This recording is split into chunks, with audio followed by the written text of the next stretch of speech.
اللہم صلی علی سیدنا محمد وعلی آل سیدنا محمد وبارک وسلم۔ Daily Islamic network YouTube channel پر آپ سب کو خوش آمدید۔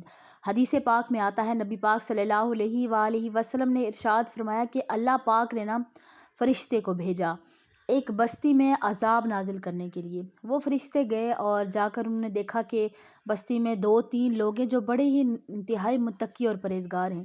واپس آ کر اللہ پاک کے سامنے عرض کرتے ہیں کہ یا اللہ، پوری بستی گناہ کرتی ہے، لیکن وہ جو 2-3 لوگ ہیں پوری بستی کے، وہ بڑے نیک ہیں یا الہی، وہ نمازیں پڑھتے ہیں، روزہ رکھتے ہیں، ساری رات عبادات کرتے ہیں، نیک اور صالح اعمال کرتے ہیں، یا اللہ پاک وہ بھی ان میں موجود ہیں۔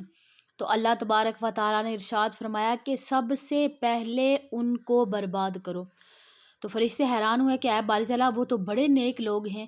تو اللہ پاک نے پھر فرمایا، حدیث پاک کے الفاظ ہیں، اللہ پاک نے فرمایا کہ وہ ان الذین آمنوا وعملوا الصالحات، کہ بے شک وہ لوگ جو نیک اعمال کرتے ہیں، اس بات پر یہ صفت ان میں موجود ہے، لیکن وَيَأْمُرُونَ بِالْمَعْرُوفِ، اور نیکی کا حکم دیتے ہیں، وَيَنْهَا عَنِ الْمُنْكَرِ، اور برائی سے روکتے ہیں۔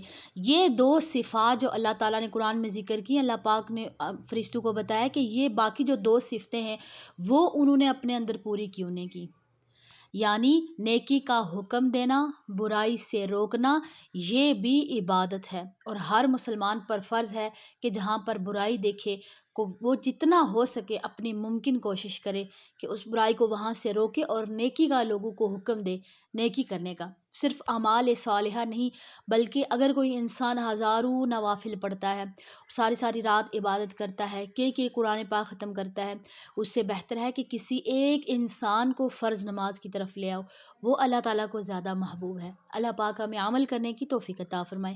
السلام علیکم ورحمۃ اللہ وبرکاتہ۔